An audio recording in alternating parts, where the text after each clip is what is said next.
Hi, Sean. How are you? Hey, I'm good. How are you? Doing well. Awesome. We'll wait. People are going to start trickling in, and then I'm just going to introduce you, Sean from Salesforce, and I'm going to kick it off to you. Log off, and then I'll be back on about like 5 minutes before. Okay. So utilize the chat. We'll utilize the chat for questions or anything like that. Okay. Perfect. Sounds good. Where are you dialing in from today? I'm sorry. What was that? Where are you dialing in from today? I'm in Atlanta. Oh, nice. hmm Nice. Are you on the West Coast? I am. I'm originally from Chicago, and I moved to San Francisco about 2 years ago. hmm Um, but I definitely miss the seasons, so Nice. I miss the Midwest. Um, so,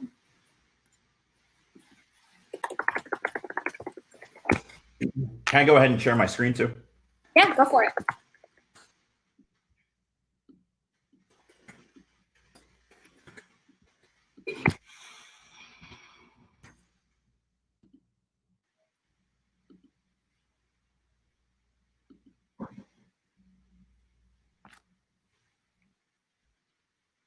And of course, this will be recorded, and then we actually post the recording on our LinkedIn page that has about 800 student members. So people don't get a chance to obviously watch this. It's great for them to go back to our page um, to get more information about Salesforce. Okay. Cool. Sounds good. Thank you. You're welcome.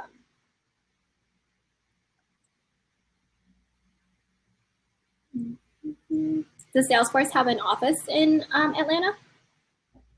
Yeah. So we have an office it's called Buckhead. It's just it's probably like I don't know 15, 20 minutes north of like downtown. So it's a pretty big office there. Everyone's still working from home. So we don't get to utilize the office right now, but I miss the free snacks and drinks throughout the day. I do too. I planned lunch around like my office.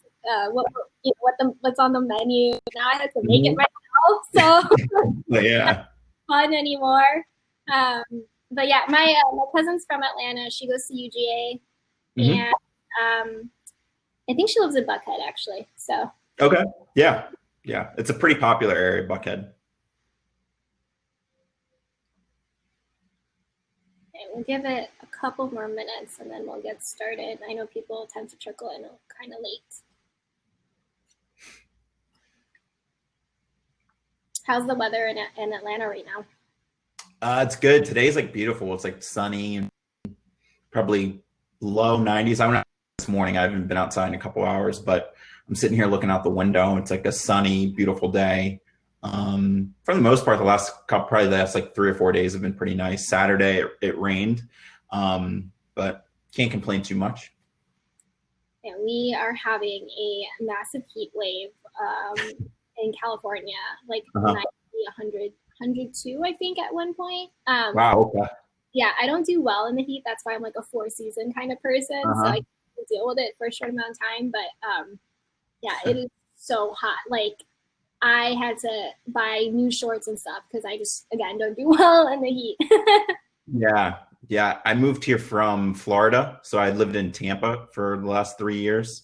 Um, and so the heat here, so in Florida, not only do you have the heat, but you have like humidity. So it was pretty unbearable there. So Atlanta has been a nice change of pace where it's not as bad. So I'm looking forward to fall and being able to wear sweaters and boots and jeans and everything like that in the fall again. Yeah, I went to Miami for the first time with a couple of friends, and I was like, peace out. They were like, they love tanning, and I love AC. So after 30 Yeah. minutes, I went straight to the hotel, and we were out for 3 hours, like in 102-degree weather, and loved it. And I was like, how can you guys? You're from Chicago. How do you guys love this weather? Yeah. But we just don't get it. So they're just like, oh, this is so awesome. We get to be in the sun. So Nice. crazy. Um, oh, Sierra calling in from Vegas. Yes, Vegas is gets super hot over there. Kind of crack an egg on the sidewalk and watch it cook kind of hot over there. All right, I think we can get started. Hello, everyone, and welcome to this talent development program session hosted by URX in partnership with Salesforce. Super excited to have Sean here, who is going to be walking through a career in sales and giving us tips and tricks.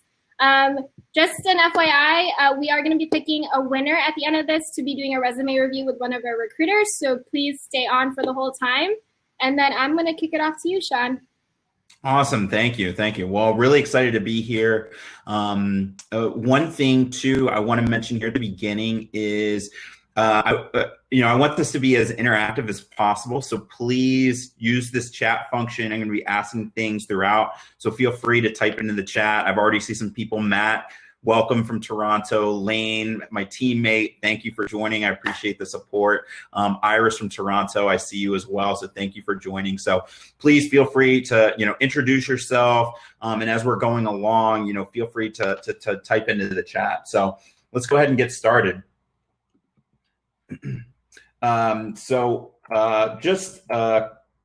First, with any Salesforce presentation that you're ever going to see, this is a slide that you're always, it's from university recruiters or whether it's sales or whatever it may be. It's a thank you slide.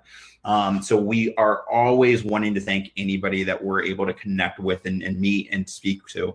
So thank you for your time today. I understand you've got busy schedules and especially with everything being virtual, with another hour that you've got to spend on a call virtually. I hope we can really make this worth your while here. But want to thank you for your time and thank you for joining us today. So what we're going to go through, I'm going to do an introduction to myself. I'm going to do an overview of Salesforce. And then I'm going to focus on how we enable our salespeople to be successful. And then I'm going to close with talking about our business development associate program and then open it to question and answers. Again, too, if you think of questions while I'm going through during the presentation, feel free to type them in the chat and I'll address them as we're going through. So here at Salesforce, we call our university recruiting team Future Force. So this is my Future Force in focus. Again, my name's Sean Callahan-Dennis. I'm a senior recruiter on our Future Force team. I'm based out of Atlanta here. So I'm new to the Atlanta area. I moved here at the beginning of the year. So about me, I have a Bachelor's of Art in Marketing from Marietta College in Ohio. After I graduated, I took a job in sales, actually. So my first job was in a management training program where I was at for a little bit over a year. And then I took a job as an account development type of rep for an apparel company. Then from there, I pivoted and went into higher education. So I was a coach for 2 years, and then I was an academic advisor as well for a little over 2 years in that higher ed environment. And I got that itch to want to go back into business. And that's where I got into university recruiting. So what's awesome about university recruiting is it allows me to continue working with students and people that are earlier in their career and looking to join the workforce, but also still have that business aspect. So for me, I focus on our sales recruiting. So I get to work with some of our sales teams, especially our entry-level sales teams, and really have an impact on, the talent that we're bringing into our organization. And then for me, I joined our Salesforce Ohana here in January of 2020. And so far, it's been a great experience. So what is Salesforce? So this is first time using the chat.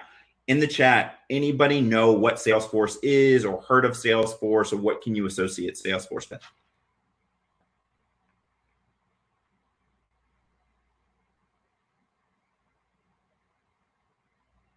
CRM software, good. Perfect. Yeah, I mean, that is really what our bread and butter is our CRM software. So with that CRM software, we focus on providing a platform, and we're the best platform on the market, the #1 customer relationship management platform out there. So customer relationship management, more commonly, we call it CRM. So really, what does the CRM do? So I'm sure everyone has some version of a phone, whether it's an iPhone, an Android, whatever it may be. And with those phones, we've all got these different applications on here. So you've got your mail, you've got your calendar, you've got your camera and photos, you get your news, your texts, your music, everything.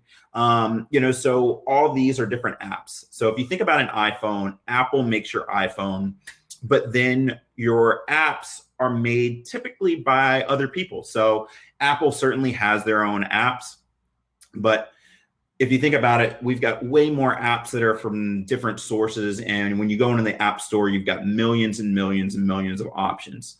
So really, what we provide is applications for our customers. So if you think about it, our Salesforce 360. So this is basically what Salesforce's iPhone is. It offers apps for sales, service, marketing, commerce, analytics, and then we really power it with different technologies such as artificial intelligence and blockchain, and then really ultimately just a community of builders. And that's really what makes our products so special. We provide apps to essentially help customers do their business more effectively. So one of the things I want you to think about is, what your everyday life is, and probably in one way or another, Salesforce is probably having an impact on you. So let's think, for instance, just kind of go through a typical day. So you start your day, you've got to wake up in the morning, you're going to have a bowl of your Frosted Flakes for breakfast. Kellogg's is a company that utilizes Salesforce, and they utilize our marketing app. So essentially, they're going to be using our marketing cloud to do advertisements and push out information to get you interested in going out and buying those Frosted Flakes. Then from there, let's get ready to go out to class maybe. So before we head out to class, I'm going to put on my Adidas cap. I'm not having the best hair day. And so, for instance, with this Adidas, one of the things that they utilize with us is our e-commerce platform. So through that e-commerce platform, it allows them a way to be able to sell to their customers. One of the big things with COVID-19, a lot of their storefronts, Adidas storefronts, had to shut down due to mandates or whatever it may be, and they were able to use that e-commerce cloud to shift sales essentially virtually, and really not see a significant drop off through that transition. And you're seeing a lot of companies going through this transition right now of going from those brick and mortar to being able to be successful from an online selling platform. Let's say that now we're in class, we're sitting through a lecture, and we want to take a drink out of our Yeti water bottle. One of the things that Yeti does is they manage the entire order management process through sales and service platform. So again, you submit that order to get your Yeti. That's going to go through Salesforce technology all the way from collecting that order to delivery to your front door. And now let's go to the end of our day. For me, I'm a video game guy. So the end of my day, I've had a rough, stressful day. I want to relax a little bit. So I'm going to hit the sticks on my Xbox. So I fire up my Xbox and I put in Madden, and I get online and I'm playing one of my buddies.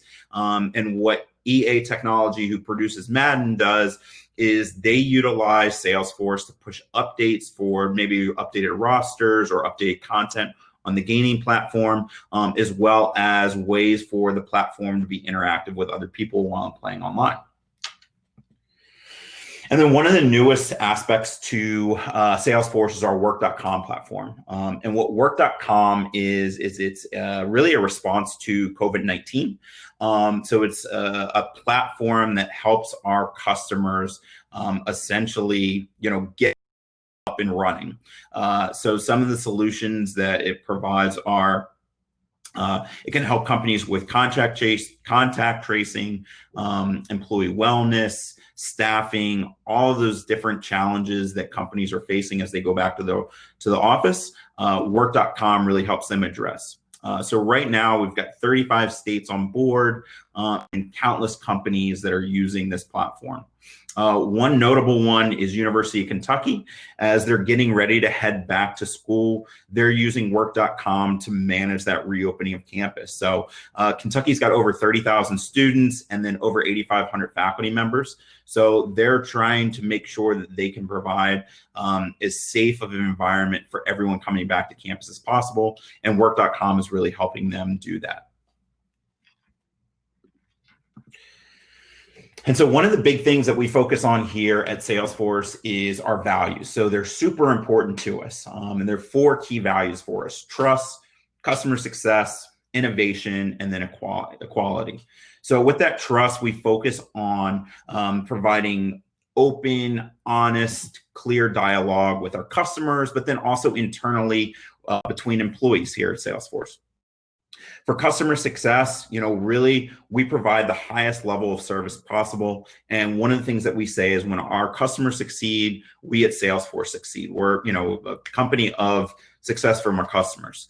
And so with that, we provide a high level of customer success and customer service. And like I mentioned at the beginning of that presentation, we thank you, whether you're a prospective candidate or whether you're a customer. We thank you for your business. We thank you for your time.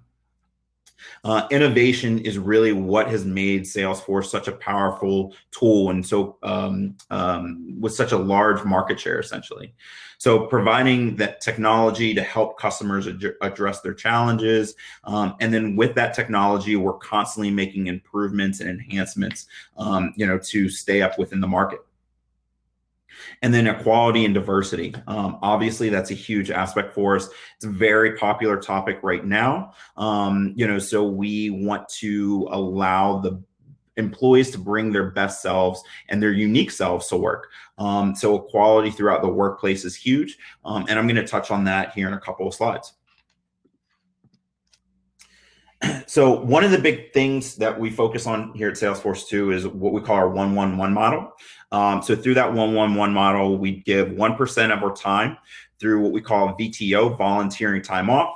So employees get 56 hours a year where they can volunteer, and those are paid hours where they can volunteer at a charity or a nonprofit, or just giving back time to their community. Some people will do mission trips. Some people will do a couple hours a month here and there. Lane, my colleague who's on the call, she set up a VTO event for our team last month, where we were essentially translating some letters that were written during slavery, and we're translating those kind of into text. So it was a pretty interesting kind of volunteer hours, and it was a really good team bonding experience for us. We give 1% of our equity through grants to different organizations, and then we give 1% of our product through nonprofits and educational organizations. And then doing well and doing good together, so through, our charitable giving and all of our success, we've really been able to reap the benefits. So in fiscal year 2020, we were $17.1 billion company. And with that, you can see some of the awards that we've been granted. So #1, top 50 companies that care by people. Forbes is ranked as one of the world's most innovative companies, one of the world's best places to work. So a lot of different awards and accolades that we've received over time. So how do we enable our sales teams? What I'm going to talk about here are a couple different things. So focusing on why people make the purchasing decisions they make. We're going to talk about our Sandler selling methodology and how we implement it. And then what is the anatomy of a call and a sales call? And then also open it up to questions. So in the chat, I want you guys to type in the last thing you purchased. Well, big.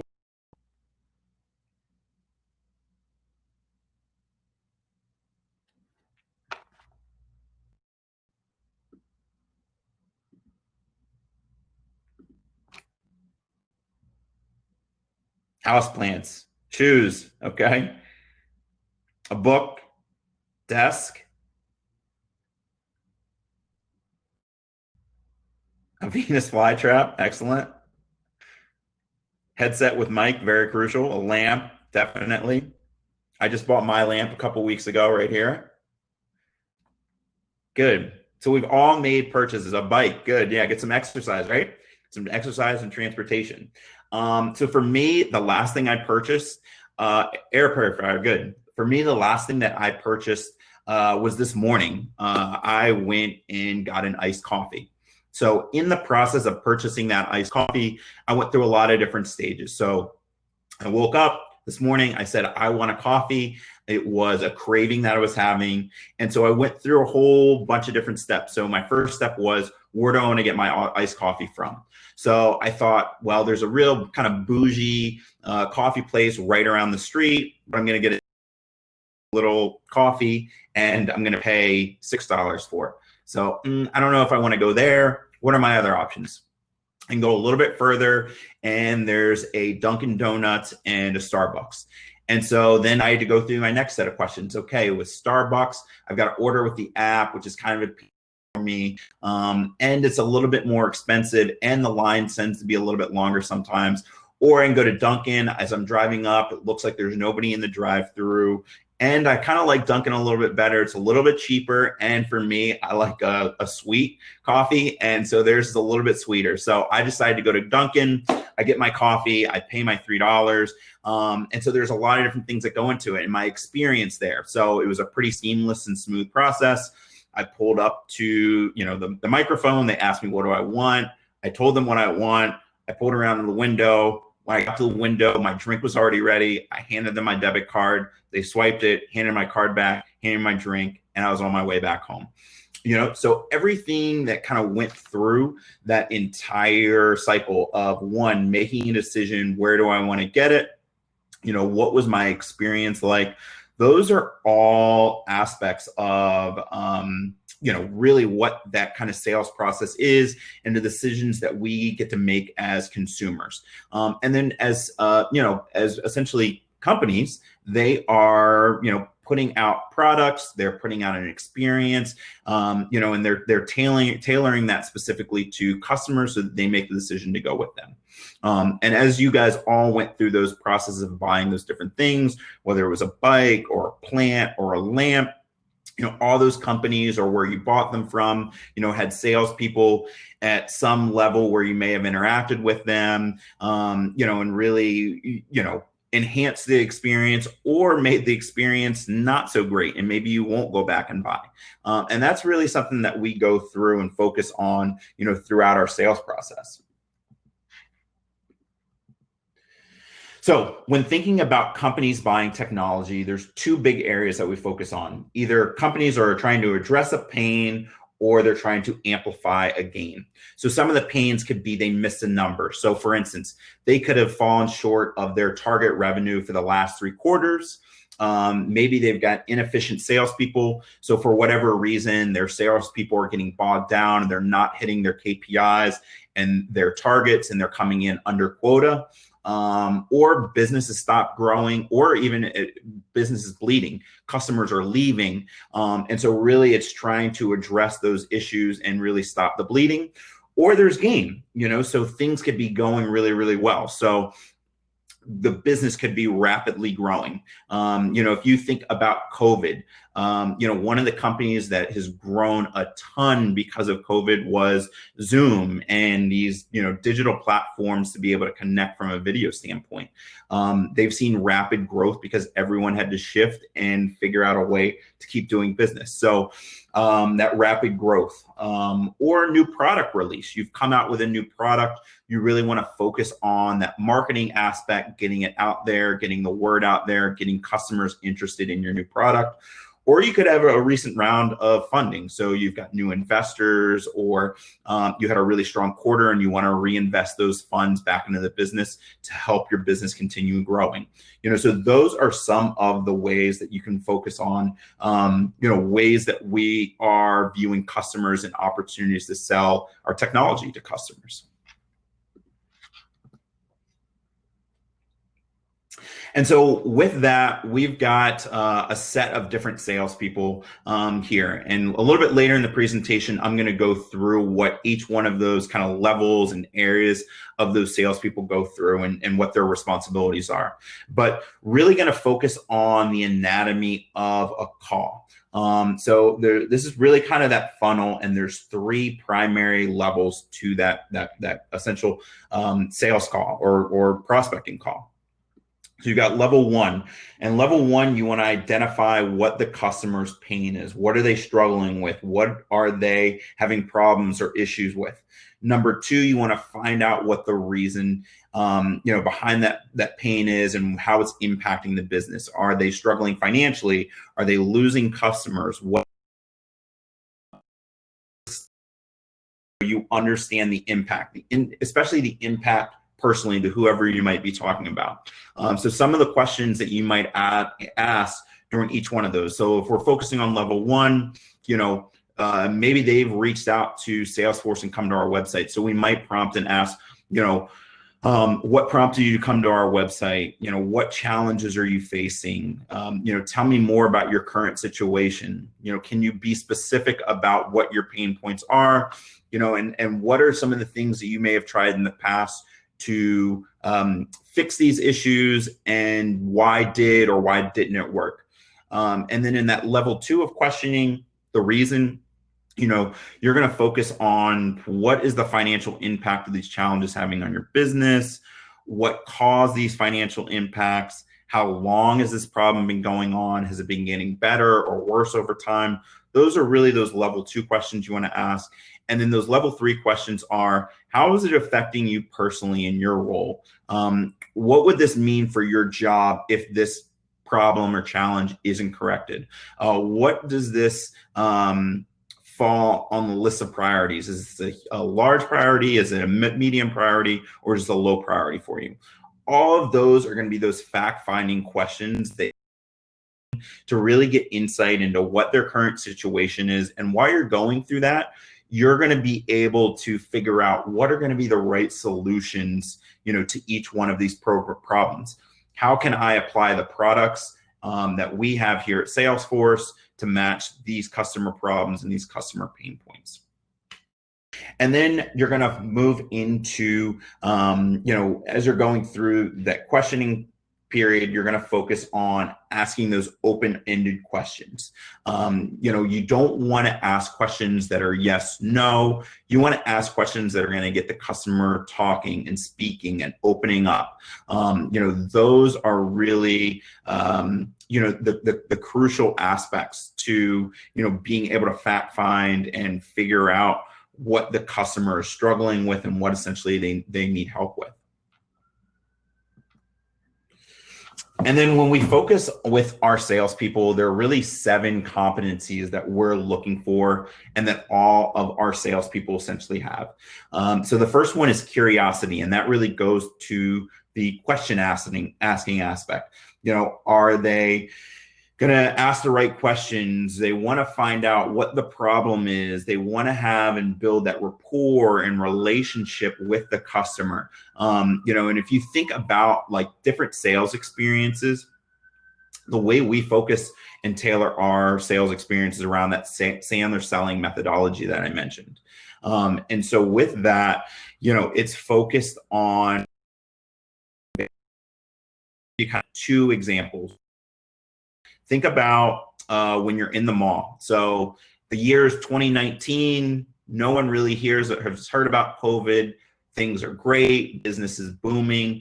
You're walking through the mall with your friends, and there's the stand, and you can see it from 20 yards away, the sales guy that's trying to pick people out and get them to give them their time. And you can tell they're kind of pushy, they're kind of annoying, and you're going to avoid eye contact. You're going to be looking down at your phone, fake texting or fake scrolling or whatever it may be, just so that you don't have to have this interaction with this annoying salesperson. That's not at all what we're looking for. We focus on that Sandler selling methodology, and it's much more of a consultative sales process. So each person has something to gain. So the prospect has something to gain. Salespeople have something to gain. And we're really focusing on coming together, finding common ground, identifying what the problem is, and then providing that solution. So that's really where that curiosity, working together, identifying the problem, proposing those solutions, and it's a mutual beneficial experience for both of us. Integrity, that really goes back to one of our core values, that trust, that open, honest communication, doing things right, and really being an advocate and the customer can truly trust that we're being fair within our processes, and we're giving them the best product available, and we're giving it to them at a fair and reasonable price. Drive, we want salespeople that have got that drive and that initial kind of self-starters, and people that are results driven. People need to be told to do something, but are going to go out and do it on their own, and that want to challenge themselves. They don't want to just hit 100% of their quota. They want to hit 120% of the quota, or they don't want to just be in the top 5 of salespeople. They want to be the #1 salesperson in the organization. And that competitiveness, those are the really, the people that excel and exceed really well within our organization. They have that drive and that self-starter mentality. And then problems with a customer, they're going to ask the right questions, they're going to isolate what the problems are, and then really figure out what the right solution is to that customer problem. Resiliency. That's a huge part of sales. No matter what you're selling or where you're selling, you've got to be resilient. You're going to have challenging days. You're going to have no's. You're going to have deals that are going to fall through. What's really important is that when those situations arise, you learn from them. You learn from your mistakes. You learn from what went wrong. And then you take it. And then in the future, you understand what those situations are. You don't get down on yourself. You're really just looking to bounce back. If one deal falls through, you're on to the next one, and you're just looking to constantly keep moving forward, pushing through. Self-awareness, so understanding what your strengths are, but more importantly, understanding what your weaknesses are, on ways to go about improving those weaknesses, changing those weaknesses into strength, and being very honest with yourself and who you are. And then emotional intelligence and emotional awareness, being able to read situations and read, and understand what they want to hear and what they don't want to hear, and read and understand situations. So those are 7 of the critical skills and competencies that all of our salespeople have, and they really excel in those areas. And those are the areas that we're looking for when we're looking to bring on, new people to our sales organization.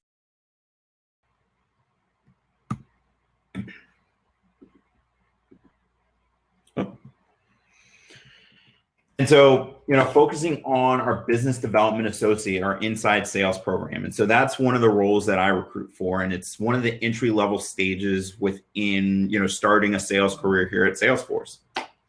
So the business development associate kind of career path starts with a business development associate role. Most people are going to be in that role for about 4 to 6 months. And then from there, you'll have the opportunity to progress to the sales development representative role. And that sales development representative role is going to be focused on dealing with warm leads or inbound leads and qualifying prospects and customers, and then working with an account executive to push them along in the sales process. From the sales development representative role, then you'll then have the opportunity to go into the business development representative role, producing and you're growing within your career. That next step would be the business development representative role. And that's focused on the outbound and the cold leads. So doing the cold calling and the prospecting and the outreach to customers, and then finding out what those pain points are that they're having, qualifying them, and then passing those qualified leads on to the account executive. And then ultimately working your way into an account executive role where, you're managing that sales process and you're really focusing on the entire process, and then closing those accounts, bringing on that new business for us. So that's what that sales trajectory looks like, and what each one of those roles looks like. So like I mentioned, the business development associate, most people are in that role for about 4 to 6 months with us. the sales development representative role about a year, and then the business development representative role for about a year and a half, and then hopefully being promoted into an. And so as a business development associate, some of the things that you'll be responsible for and working on, about 60 to 70% of your time, you're going to be aligned to supporting a business development representative, partnership, you're and helping them identify business opportunities and accounts. So through that, that's going to be one of the biggest areas that you're going to spend a lot of your time. And then you're going to have another set of, phases that you're going to go through and focusing on that developmental aspect. So developing your knowledge of the Salesforce products and the different solutions that we offer, understanding the Salesforce value proposition and how to go about making mock cold calls. And then as you're going through, those mock calls and mock situations and role plays, you're going to be getting a lot of feedback. So taking that coaching and feedback that you're receiving from different people in the organization and really utilizing it to make yourself better. Learning and understanding Sandler's selling methodology and then how to implement it. Ability to navigate challenging sales calls and situations, and then the inbound sales process, and then preparing for that sales development representative role. So that's kind of the encompassment of what the business development associate role looks like and what you'll go through and what the experience would be like in that role. For the role, we offer opportunities in a handful of locations here in the US. So Denver, Chicago, Indianapolis, and Atlanta. And then we also have opportunities in Toronto. And now just would love to open it up for question and answer. So if you've got questions, please feel free to into the chat.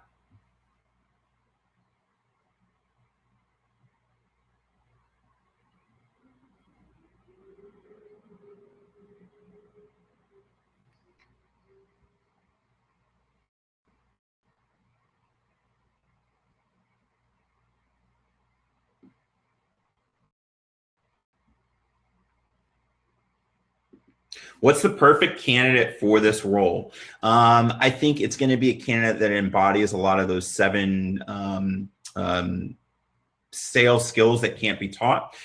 So we're going to be looking for people that have are self-starters, driven. They really have a background of success. So whether it be academic success or they've previous internship and we're able to exceed and excel there, a self-starter, those are going to be a big aspect to it. Time management is a huge piece of being successful within the business development associate role. So displaying that you have been able to manage a lot of different things, whether it be clubs, organizations, leadership roles, academics, working while you're still in school, any way that you can display that you've had to develop strong time management skills is going to be really important. The resiliency, the ability to bounce back when things don't go your way. Coachability, that's going to be a big part of it, being able to take critical feedback, not take it personally, but really take it objectively and be able to implement it and improve yourself is going to be super important as well. For the third part of the 1-1 model, how are nonprofits identified and selected as recipients? So there is a group within Salesforce. There's essentially a team that they work through to identify, who, those licenses will go to, or even the grants and who we'll be working with. What are prerequisite skills, experience required, specifically technical skills? So one of the things about this role is you don't necessarily have to have sales experience before you come into this role. Again, more for those key competencies. So we're looking for a track record of success. We're looking for the ability to manage time. We're looking for a self-starter and driven. So even if you haven't had a sales internship or worked in sales before, it doesn't disqualify you from this role. One of the big things, though, that we do like is people to really do their research on Salesforce and then do their research on what the business development associate role is. of the things that I highly suggest doing is reaching out to or utilizing LinkedIn to connect with people that are in the business development associate role, or people that have gone through the business development associate role and might be in an SDR role or a BDR role, to, find out what their day-to-day was like, find out what they did to be successful, find out what some of those challenges were, really preparing yourself and understanding, what that role is going to look like and feel like when you're in it.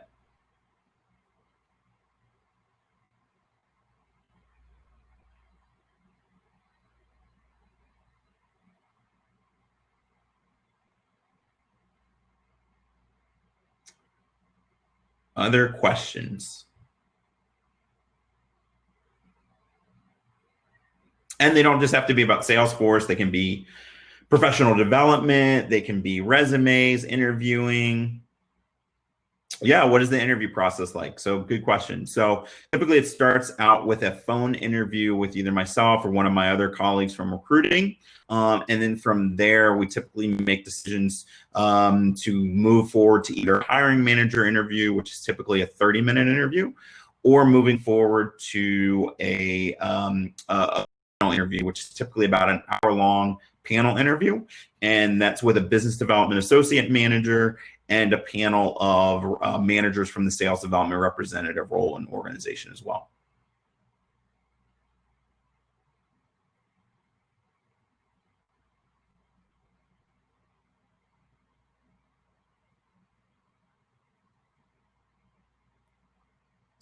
With all the challenges that comes with COVID, how is Salesforce addressing work?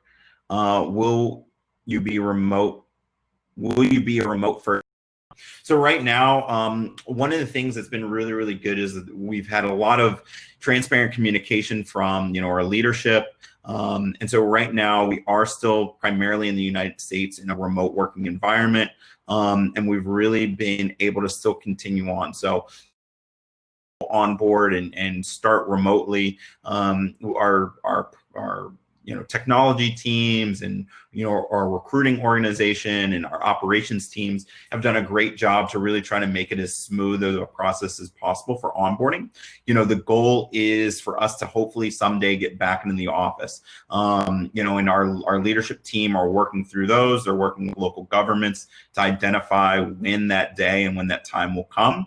And so hopefully we do get back. For us, the office environment is a huge part of our culture. We talk a lot about Ohana and being a family. And so with that, we, want back in the office and we want to be back in our team environments. But, as a company, our leadership's really focusing on making sure that we do it in the right time and making sure that we just do it in a safe and proper way. With that being said, while we've been in this remote environment, there have been a lot of teams that have pivoted and adapted to doing things virtually, whether it be different types of virtual hangouts or, coffee chats or happy hours or whatever it may be. We've got different series that have been put on to help us manage, working from home and the challenges that come along with it and helping keep employees motivated and happy. So Salesforce has done an outstanding job, with making the best of this challenging situation. Are these roles available for new grads in university on the careers website? Also, what would the roles be for someone who is pursuing their master's?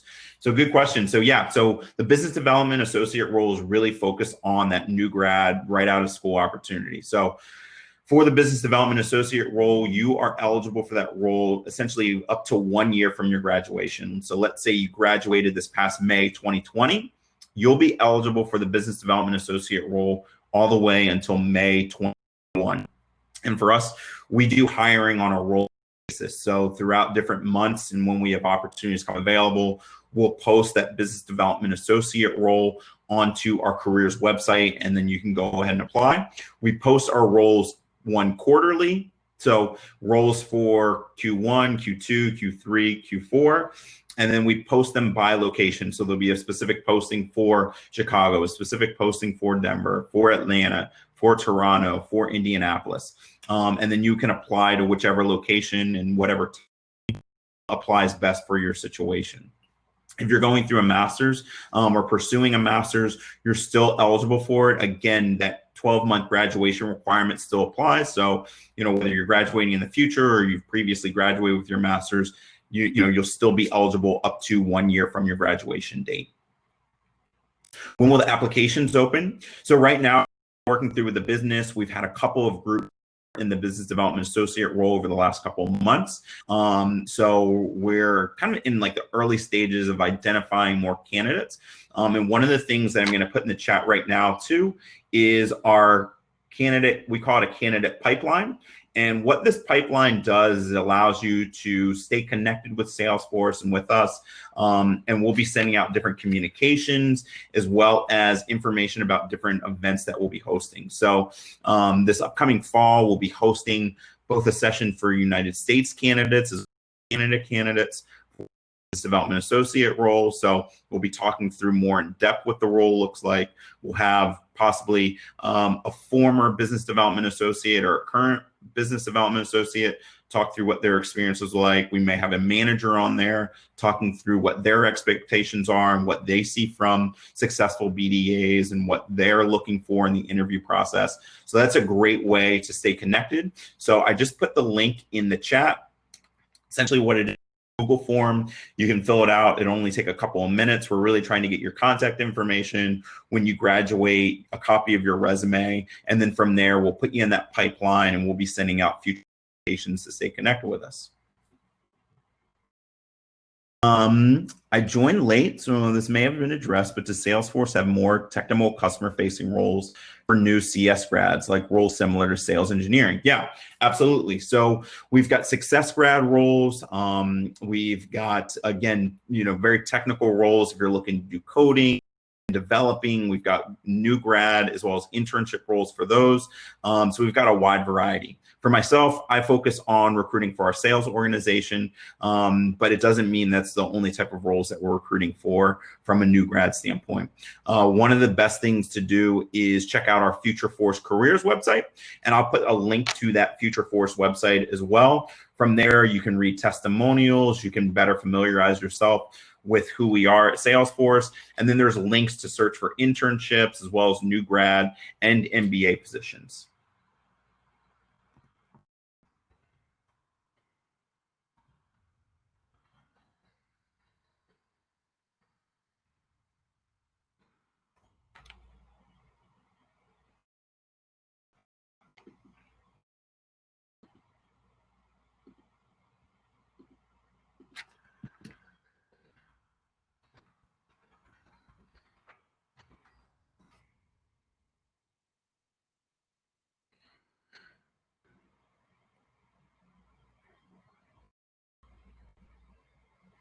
Are there where you hire sales candidates? Yep. So here in the United States, we hire sales candidates for the business development associate role, Atlanta, Denver, Chicago, Indianapolis, and then in Canada, we have an office in Toronto that we hire business development associates.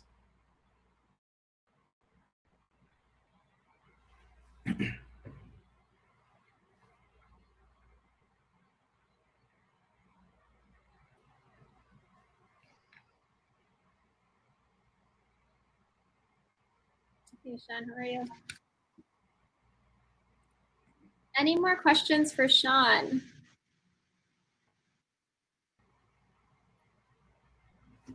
Okay, well, I will be emailing all of you, and you guys can actually submit your resume, and I'm going to pass it on to Sean. And I know Lane is on here as well. She's an MBA recruiter.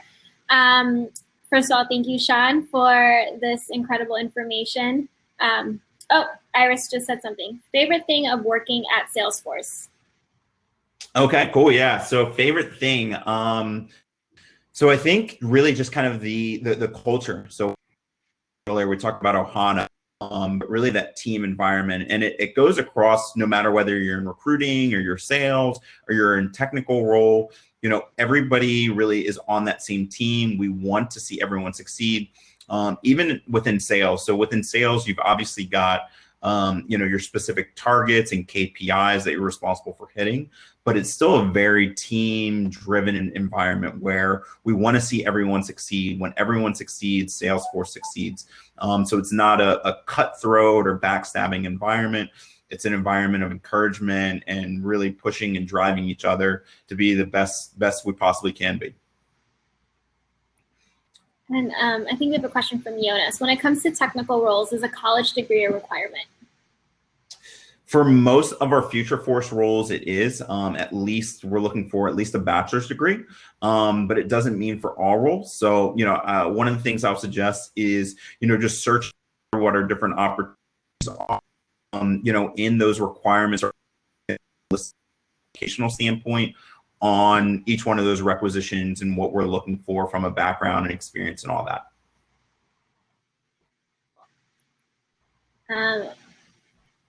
From Adrian, for the event organizers, will we have access to this recording? Yes, you will. I'm going to be posting this on our UX for Student group page on LinkedIn. So if you haven't already, please feel free to join that. And all the recordings from our past sessions will be there. And then Sean, we have another question from Alston. What resources, skills would you recommend to someone looking to transition from a technical role to a biz dev sales role? One of the biggest things is just trying to connect with people that are in that business development and sales field. And doing is a huge part of it, and LinkedIn is probably one of your greatest resources to do that. And then there's just a lot of different resources as far as, learning how to become better at sales. Like I mentioned, that 7 skills that can't be taught, really truly thinking about what each one of those skills are and how you've exemplified those in your past, or how you can find ways in current and future opportunities to develop those skills, I think is a great way to prepare yourself, to transition into sales development. Great. Any other questions before we wrap up today?